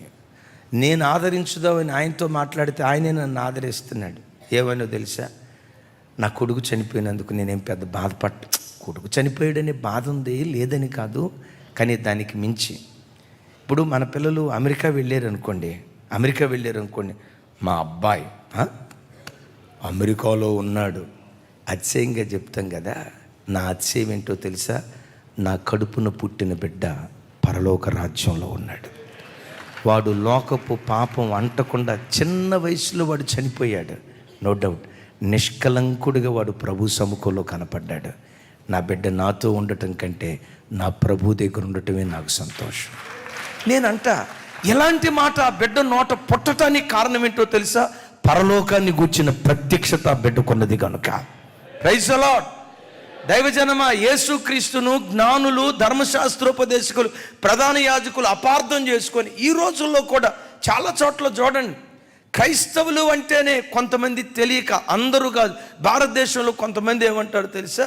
నన్నే ఒక ఆయన అన్నాడు, పాస్టర్ గారు మీరు చాలా మంచోళ్ళు, పాస్టర్ గారు కూడా చాలా మంచోళ్ళు, నీతి బోధలు చేస్తారు, ప్రార్థనలకు వెళ్ళిన తర్వాత ప్రజలు మారుతారు, అంతా బాగుంది, కానీ మీరు ఎంతైనా చెప్పండి పాస్టర్ గారు, మీ క్రైస్తవులు ఎంతైనా దేశద్రోహులు అన్నాడు. ఎందుకయ్యా అంత పెద్ద మాట అన్నావు అన్నా. మీరు ఎప్పటికైనా అమెరికా దేశాన్ని కొమ్ము కాస్తారండి, బ్రిటిష్ దేశాన్ని కొమ్ము కాస్తారండి అన్నాడు. నేను చెప్పాను, మా దేవుడు మాకు నేర్పింది ఏంటో తెలుసా? ఏ దేశంలో బ్రతుకుతున్నామో ఆ దేశ క్షేమం కొరకు కన్నీళ్లు కారుస్తూ ప్రార్థన చేయండి. ఈ దేశంలో బ్రతుకుతూ దేశానికి ద్రోహులుగా మీరు బ్రతకొద్దు. దేశ ద్రోహం చేస్తే దైవ ద్రోహం చేసినట్టని మా దేవుడు మాకు నీతి బోధలు నేర్పాడండి. భారతదేశం మాది, భారతీయ క్రైస్తవులు మేము. పరిశుద్ధ గ్రంథమైన బైబిల్లో యోసేపు ఐగుప్తు దేశంలో ఉన్నాడు. ఐగుప్తు దేశం ఎక్కడో అట్టడుగుపోయిన అణగారినటువంటి దేశం. అణగారిన దేశాన్ని చరిత్ర పుటల్లో సువర్ణాక్షరాలతో రాయబడే ఒక అద్భుతమైన దేశంగా ఐగుప్తు దేశం విరాజలటానికి కారణం ఏంటో తెలుసా? యోసేపు అనే ఆ ఒక్క వ్యక్తి చేసిన కార్యం దేశాన్ని అట్లా లేవనెత్తిందండి. వాక్యం ఎరిగిన ప్రతి క్రైస్తవుడు భారతదేశం కొరకు ప్రాణం పెడతాడండి. ఇది దేవుడు మాకు ఇచ్చిన దేశం. ఈ గడ్డలో మేము పుట్టాం, ఈ గడ్డలో మేము పెరుగుతున్నాం, ఈ గడ్డలో ప్రవహించే నీళ్లు తాగుతున్నాం, ఈ గడ్డలో ప్రవహించే నీళ్లు త్రాగుతూ ఈ గడ్డకి ఎప్పుడు మేము రుణపడి ఉంటాం. ఈ సంస్కారవంతుడైన మా దేవుడు మాకు నేర్పాడు. దేశం కాని బబులోను దేశానికి దానియేలు వెళ్ళాడు. విచిత్రం ఏంటో తెలుసా? బబులోను దేశం దానియేలును బానిసగా చెరగొనిపోయిన దేశానికి వెళ్ళిన దానియేలు దేశద్రోహం చేయలేదు. ఆ దేశం సువర్ణాక్షరాలతో రాయబడేటట్లుగా, ఒక స్వర్ణయుగం వచ్చేటట్లుగా ఆ దేశం కొరకు ప్రాణం ఒట్టి తన తెలివినంతా ఉపయోగించి బబులోను దేశం నెబుకద్నెజరు ద్వారా సువర్ణ పరిపాలన అందించేటట్లుగా ప్రార్థించాడు, మొరపెట్టాడు. క్రైస్తవుడు ఏ దేశంలో ఉన్నా దేశద్రోహం చేయడు. మా విశ్వాసం ఏంటో తెలుసా? మా ప్రభు మాకు నేర్పింది, దేశద్రోహం చేస్తే మాకు దైవద్రోహం చేసినట్టే లెక్క. నీకు తెలుసండి, నరేంద్ర మోడీ గారి కొరకు మేము రోజు ప్రార్థన చేస్తాం. మన భారతదేశంలో ఉన్న ప్రతి రైతు కొరకు ప్రార్థన చేస్తాం. మన ఉపవాస ప్రార్థనలో ఎక్కువ ప్రార్థన చేసేది జూన్ జూలై స్టార్ట్ అయిందంటే మొట్టమొదటి దేని కొరకు ప్రార్థన చేస్తాం చెప్పండి? చూసారా? దేని కొరకు? సకాలంలో వర్షాలు పడాలి, మా రైతులు సస్యశ్యామలంగా పాడి పంటలు ఉండాలి, రైతుల ముఖంలో దుఃఖం చూడకూడదు. ఇంకొకటి కూడా, ఆ రైతు కూడా అట్లా ప్రార్థన చేస్తాడో లేదో తెలియదు, కానీ గిట్టుబాటు ధర దొరికేటట్టుగా సహాయం చేయి. రైతు కొరకు ప్రార్థన చేస్తామయ్యా. భారతదేశ సైనికుల కొరకు ప్రార్థన చేస్తామయ్యా. క్రైస్తవుడు ఏ దేశంలో ఉన్నా ఆ దేశం కొరకు ప్రాణం పెడతాడే, కానీ దేశద్రోహం చేస్తే క్రైస్తవుడు దైవద్రోహం చేసినట్లయ్యా అంటాడు. మీరు చెప్పేదంతా నిజమే కానండి, మరి అందరూ ఎందుకు అట్ట అనుకుంటున్నారు? ఆయన అన్నమాట, అందరు అట్ట ఎందుకు అనుకుంటున్నారు? ఇదేరా బాబు, నిజం చెప్పులు దొడుక్కునే లోపు అబద్ధం ప్రపంచం అంతా తిరుగుతూ ఉంటుంది. పెద్దగా చెప్పండి, పెద్దగా చెప్పండి. నిజం చెప్పులు దొడుక్కునే లోపు అబద్ధం ఎక్కువగా ప్రపంచం అంతా తిరుగుతూ ఉంటుంది. నేను ఎప్పుడు చెప్తా కదా, నాకు ఎన్నిసార్లు ఈ మాట చెప్పినా దాని రసం తీరట్లా. ఆడేవుడు పనికి మాలినోడు ఒక మాట అన్నాడు, యేసు ప్రభు దేవుడే కానీ తెల్లోళ్ళ దేవుడు అన్నాడు. ఎవరు దేవుడు? యేసు ప్రభు దేవుడే కానీ అమెరికా వాళ్ళ దేవుడు అన్నాడు. యేసు ప్రభు దేవుడే కానీ తెల్లోళ్ళ దేవుడు అన్నాడు. ఇది ఎన్నిసార్లు చెప్పిన దీని మాధుర్యం నాకు తరగటం. యేసు ప్రభువే కనుక తెల్లోళ్ళ దేవుడు అయి ఉంటే నాలాంటి నల్లోళ్ళంత అన్యాయం అయిపోయి ఉండేవాళ్ళు. రాజమోహన్ గారు, మీ పని అన్యాయమే. మీ అల్లుడు జాన్ బాబు గారి పని అంతకంటే అన్యాయం. వాడు కొడుకు ఒకడు ఉన్నాడు, కార్తీక్, అద్భుతం, అమరావతి నగర పూర్వ శిల్పవాడు.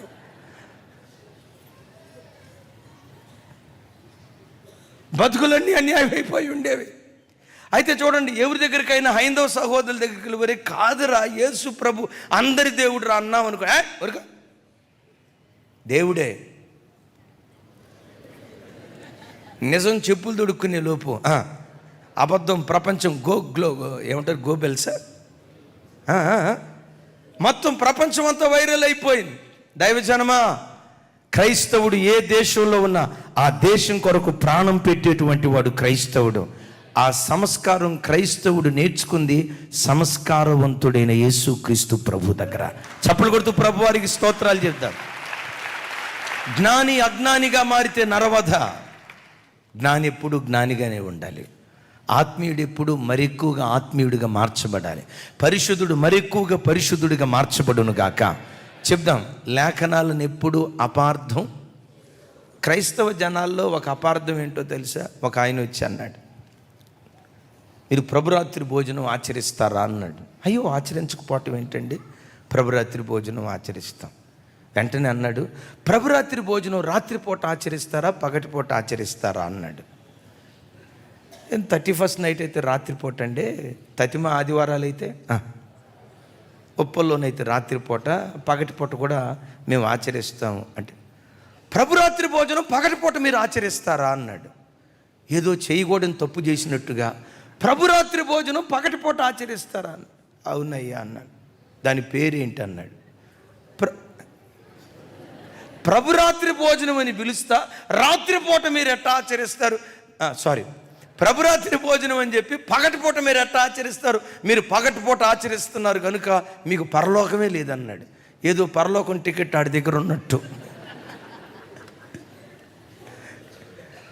నేనంట, ప్రభురాత్రి భోజనం అక్కడ రొట్టె ద్రాక్షారసం ముఖ్యమా, సమయం ముఖ్యమా? సమయం ముఖ్యమా, రొట్టె ద్రాక్షారసం ముఖ్యమా? అరే చెప్పాలి. రొట్టె ద్రాక్షారసం ముఖ్యమా, పగలిచ్చామా సాయంత్రం ఇచ్చామా ముఖ్యమా? నేనంట, భారతదేశానికి స్వతంత్రం ఎప్పుడు వచ్చింది? పగటిపూట మధ్యరాత్రి? మధ్యరాత్రి మనకు స్వతంత్రం వస్తే జెండా ఎప్పుడు ఎగరేస్తాం?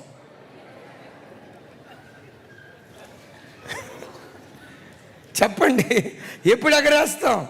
మాకు మధ్యరాత్రి వచ్చింది కాబట్టి జెండా కూడా మధ్యరాత్రి ఎగరేస్తా ఉంటే పోలీసు వాళ్ళు పట్టుకొని పోలీస్ స్టేషన్లో వేస్తారు.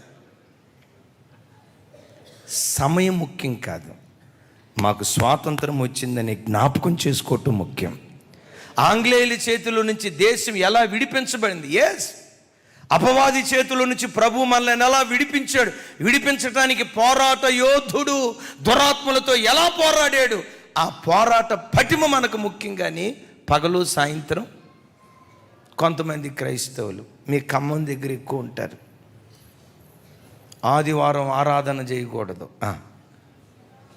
శనివారం ఆరాధన చేయాలి, ప్రైజ్ ది లార్డ్ అని అంటారు. శనివారం ఆరాధన, ఆదివారం ఆరాధన చేయకూడదు, తప్పు. ఎందుకంటే పాత నిబంధనలో విశ్రాంతి దినాన్ని ఆచరించండి, ఇది తరతరములకు నా కట్టడ అన్నాడు. శనివారమే ఆరాధన చేయాలి, అదే విశ్రాంతి దినం, ఆదివారం చేయకూడదు. నేనంట, ధర్మశాస్త్రాన్ని రాసింది ప్రభు యేసుక్రీస్తు వారా? యేసుక్రీస్తు వారిని ధర్మశాస్త్రం రాసిందా? రాసిన వాడికి కొట్టివేయటానికి అధికారం ఉంటుంది, దాన్ని పొడిగించడానికి అవకాశం ఉంటుంది, మార్చడానికి అవకాశం ఉంటుంది. విశ్రాంతి దినానికి ఆయన ప్రభు అయి ఉన్నాడు, కానీ విశ్రాంతి దినం ప్రభు మీద ప్రభుత్వం చెయ్యలేదు. గట్టిగా చెప్దాం ఆమేన్. మరోసారి చెప్దాం ఆమేన్. ఇప్పుడు కేసీఆర్ గారు ఉన్నప్పుడు ప్రగతి భవనం ఉంది. ప్రగతి భవనానికి ముందేమున్నాయి అంటే అప్పుడు చెప్పాలి. మీకు తెలియని అమ్మా, నేనే మీ దగ్గర తెలుసుకోవాలా? ప్రగతి భవనం ముందు గేట్లు ఉన్నాయంట. రేవంత్ రెడ్డి గారు వచ్చాడు,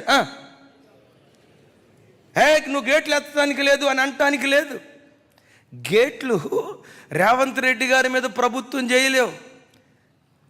తీసే అధికారం ఆయనకే ఉంది, పెట్టే అధికారం ఆయనకే ఉంది, తీసే అధికారం కూడా ఆయనకే ఉంది. నా ప్రభు బిడ్డలారా, విశ్రాంతి దినానికి యేసుక్రీస్తు ప్రభువారు దాన్ని మార్చాడు. ఆయన యేసయ్యకి మహిమ కలుగును గాక. గట్టిగా చెప్దాం ఆమేన్. చప్పట్లు కొడితే యేసయ్యకు స్తోత్రాలు చెప్దాం.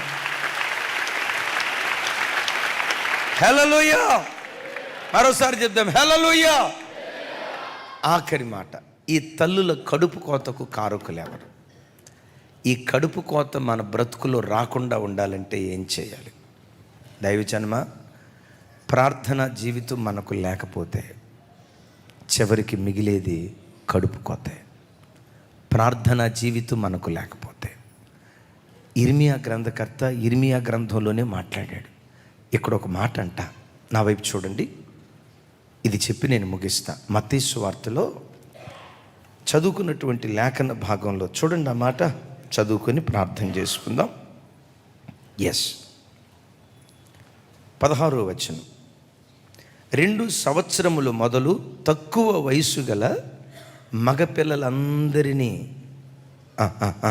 మగపిల్లలందరినీ వధించాను. ఏ పిల్లల్ని? హేరోదు కత్తి ఎవరి మీద పడింది? ఆడపిల్లల మీద పడలా. హేరోదు కత్తి ఎవరి మీద పడింది? మగపిల్లల మీద పడింది. మగపిల్లలు అంటే ఇక్కడ లింగభేదం కాదు దైవజనమ. మగ అనేది జై జీవితానికి గుర్తు. సాతానును ప్రజలు జయించకుండా, ప్రజలు జై జీవితం జీవించకుండా, ప్రజలను చంపటానికి అప్పటి నుంచి చిన్న వయసు నుండే ప్రజలలో జై జీవితం లేకుండా చిన్న వయసు నుండే దారి తప్పేటట్లుగా సాతాను ప్రయత్నం చేస్తున్నాడు. మీరు ఎప్పుడైనా చూడండి, దేవుని కొరకు ఎవడు జై జీవితం జీవించాలని అనుకుంటాడో, దేవుని కొరకు బ్రతకాలనుకుంటాడో, దేవుని మార్గంలో నడవాలి, ఓ రోషం కలిగిన క్రైస్తవ జీవితం ప్రభు కొరకు చేయాలని ఏ వ్యక్తి తీర్మానం చేసుకుంటాడో, ఆ ఆలోచన పుట్టిన తోడనే దాన్ని చంపాలని సాతాను ప్రయత్నం చేస్తాడు. ఇప్పుడు మన పిల్లలు ఉన్నారు కదా తల్లులారా, లోకపు ప్రభావం బిడ్డ మీద ఉంది, నేను కాదు అన్నాం. దానికి మించి దేవుని కొరకు బ్రతకాలనే ఆరాటం కూడా బిడ్డల గుండెల్లో ఉంది. నీ గర్భాన పుట్టిన బిడ్డలకి, ఆ బిడ్డల కొరకు నువ్వు ప్రార్థన చేసావు, ఏడ్చావు, ప్రభా నా బిడ్డలని అంగలార్చావు కదా. నీలాంటి పవిత్రమైన గర్భాన పుట్టిన నీ పిల్లల గుండెల్లో కూడా దేవుని కొరకు బ్రతకాలనే ఆశ ఎంతో కొంత ఉంది. కానీ హేరోదు దురాత్మ ఏం చేస్తుందో తెలుసా? చిన్నతనం నుండే ఆ మగతనాన్ని చంపేసేయాలి, ఆ జై జీవితాన్ని చంపేసేయాలి, దేవుని కొరకు బ్రతకాలని ఆ దైవాలోచన చంపేయాలని చెప్పి ఆ రోజుల్లో హేరోదు ఎట్లా ప్రయత్నం చేశాడు, ఆది నుండి నేటి వరకు చిన్నతనంలోనే పవిత్రమైన మనసు కోల్పోయేటట్లుగా చంపాలని సాతాను ప్రయత్నం చేస్తున్నాడు. పిల్లల విషయమై నీకు కడుపు కోత మిగలకుండా ఉండునట్లు ఒక్కటే, రోదించే తల్లిగా మారు, రోదించే తండ్రిగా మారు. అంగలార్చే తండ్రిగా దేవుని సన్నిధిలో బ్రతుకు, అంగలార్చే తల్లిగా నువ్వు బ్రతుకు. నీ బుద్ధి మాటలు చేయలేని కార్యం నీ ప్రార్థన చేయగలుగుతుంది. నీ బుద్ధి మాటలు చేయలేని కార్యం నీ ప్రార్థన చేయగలుగుతుంది. విచిత్రం షిలోహు ప్రార్థన మందిరంలో చాలామంది దారి తప్పిపోయారు. నేనంట ఆ మందిరంలో ఉండే ఫినెహాసు హోఫ్నీనే దారి తప్పిపోతే, ఇందాక చెప్పే కదా, జ్ఞానే అజ్ఞానిగా మారితే నరవతే కదా, ఆత్మీయుడే శరీరానుసారుడిగా మారితే అక్కడ జరిగేది భయంకరమైన పరిస్థితే కదా. షిలోహు మందిరంలో ఉన్న ఫినెహాసు హోఫ్నీను దారి తప్పి ప్రవర్తిస్తూ ఉంటే, దారి తప్పిన మందిరానికి తల్లి హన్నమ్మ సమూయేలును పంపించింది. నేనంట, అమ్మా హన్నా, ఏంటి తల్లి నీ ధైర్యం? ఏ ధైర్యంతో కొడుకుని అక్కడికి పంపించావు? అక్కడ పరిస్థితులు బాగాలేదుగా, వాతావరణం బాగాలేదుగా, ఏ ధైర్యంతో కొడుకుని అక్కడికి పంపించావు అంటే ఆ తల్లి ఏమంటుందో తెలుసా? నేను ఎక్కడుండి చేసే ప్రార్థన అక్కడ నా బిడ్డను కాపాడుతుంది, కాపాడుతుంది, కాపాడుతుంది. అమ్మా ఇక్కడ చేసే ప్రార్థన అక్కడ ఎట్లా కాపాడుతుందమ్మా? మోషే హోరేబు పర్వతం మీద ఉండి చేతులెత్తి ప్రార్థన చేసినప్పుడు యుద్ధ భూమిలో ఇశ్రాయేలీయులు గెలిచినట్లుగా నేను ఎక్కడుండి చేసే ప్రార్థన నా బిడ్డకు కంచెగా మారిపోతుంది. చప్పట్లు కొడుతూ స్తోత్రాలు చెప్తారు. అమ్మా, నీ పిల్లలు కాలేజీకి వెళ్ళినప్పుడు పవిత్రంగానే బ్రతకాలనుకుంటారు. వాక్యం విన్నారు కదా, ఎంతో కొంత విశ్వాసం వాళ్ళకు ఉంది కదా, కానీ లోకపు ప్రభావం వాళ్ళ మీద పనిచేస్తుంది. వాళ్ళ వెనక నువ్వు వెళ్ళి అమ్మ ఏడు చూస్తుంది, ఇడి తలకాయ తిప్పిందా, ఇడి తలకాయ తిప్పిందా, అబ్బాయి ఏడు చూస్తున్నాడు, 24 గంటలు నువ్వు గమనించలేవు కదా. చేయకపోయినా పర్వాలేదు, నువ్వు ఇంట్లో కూర్చో. ఇంట్లో కూర్చొని అలా చేతులెత్తు. నీవెత్తిన చేతులు నీ బిడ్డ చుట్టూత కంచిగా మారిపోతాయి. నీ బిడ్డ చుట్టూత కంచిగా మారిపోతాయి. ముగిస్తున్నా. యేసు ప్రభు ఎక్కడ పుట్టారు? మరోసారి బెత్లెహేములో ఆదికాండంలో ఏం జరిగింది? బెత్లెహేములో రాహేలు సమాధి ఉంది. రాహేలు తన పిల్లల విషయమై ఏడుస్తుంది. రాహాబు బెన్యామీని విషయమై గుండె కోతతో అంగలారుస్తూ కన్నీళ్లు కార్చింది. నా ప్రభు బిడ్డలారా, బెత్లెహేములోనే యేసుక్రీస్తు వారు ఉద్భవించడానికి కారణం ఏంటంటే మనం విన్నాం కదా, రాహేలు కన్నీళ్లు తొడవటానికి బెత్లెహేములో దేవుడు ఉదయించాడు. రాహేలు అంగలార్పును మాన్పటానికే దేవుడు ఉదయించాడు. పిల్లల విషయమై ఏడుస్తున్న తల్లిదండ్రులారా, యేసు నామం పేరిట నీ దుఃఖాన్ని దేవుడు మాన్పును గాక. భర్త విషయమై ఒకవేళ నీ జీవితంలో గుండె కోతేమో, నీ గుండె కోత దేవుడు మాన్పును గాక. కొన్ని ఆర్థిక విషయాల్లో కొన్ని పరిస్థితుల్లో చిక్కుకొని అల్లాడిపోతూ గుండె కోతతో నువ్వు రగిలిపోతూ ఉంటే, కూర్చున్నా లేచినా యేసు యేసు యేసు ఆయన నామస్మరణ చేస్తూ ఉండు. నీ గుండె కోతను కొట్టివేసి పండగ దినాలుగా నీ బ్రతుకు దినాలను దేవుడు ఆశీర్వదించునుగాక. ఆయన చూడండి, బెత్లెహేములోనే పుట్టడానికి కారణం రాహాబు, బెన్యామీను గురించి ఏడుస్తున్నావు కదా, కొంచెం కాలం ఓపిక పట్టు. బెన్యామీను గోత్రంలో నుండి ఒక ధ్రువతారను నేను లేవనెత్తుతా. రాహేలు, బిడ్డ విషయమై ఏడుస్తున్నావు కదా, బెన్యామీను గోత్రం గురించి అంగలారుస్తున్నావు కదా, రాహేలు కొంచెం కాలం ఓపిక పట్టు, నీ గర్భాన్ని నేను ధన్యం చేస్తానని ప్రభు వాగ్దానం చేస్తే, ఆ బెన్యామీను గోత్రంలో నుండి దమస్కు గుమ్మం దగ్గర సౌలు బ్రతుకులో యేసుక్రీస్తు వారు పుట్టారు. యేసుక్రీస్తు వారు పుట్టారు. రాహేలు వంశావళిలో యేసుక్రీస్తు వారు ఉద్భవించారు. రాహాబు గర్భంలో పుట్టిన ఈ సౌలు పౌలుగా మారాడు. ఎట్లా మారాడో తెలుసా? అజ్ఞాని జ్ఞానిగా మారాడు. మరలా చెప్తాను, అజ్ఞాని జ్ఞానిగా మారాడు. ఎలా మారాడో తెలుసా? లేఖనాలను గతంలో అపార్థం చేసుకున్నాడు, కానీ ఇప్పుడు అర్థం చేసుకొని దేవత్వం యొక్క సర్వ పరిపూర్ణత యేసుక్రీస్తులోనే ఉందని విశ్వసించాడు. అంత మాత్రమే కాదు, ఈ పౌలు మారి బలమైన ప్రార్థన పరుడుగా మారాడు. చప్పట్లు కొట్టి యేసయ్యకు స్తోత్రాలు చెప్తారు. బలమైన ప్రార్థనా పరుడుగా మారి యేసుక్రీస్తు వారు ఎంత దివ్యమైన సేవ చేశారో, నేను తప్పు చెప్పట్లేదు, వాస్తవమే ఇది. యేసుక్రీస్తు కంటే ఎక్కువ పరిచర్య చేసిన వాడు అపోస్తులుడైన పౌలు వారు. యేసుక్రీస్తు వారు ఇశ్రాయేలు దేశం ఒక్క చోటే సేవ చేశాడు. కానీ అద్భుతం, యేసయ్య ఒక మాట అన్నారు కదా, నా యందు విశ్వాసం ఉంచువాడు, నా యందు విశ్వాసం ఉంచువాడు నాకంటే గొప్ప కార్యాలు చేస్తాడు అని అన్నారు కదా. నా వైపు చూడు, నాకంటే గొప్ప కార్యాలు చేస్తాడు అన్నారు కదా.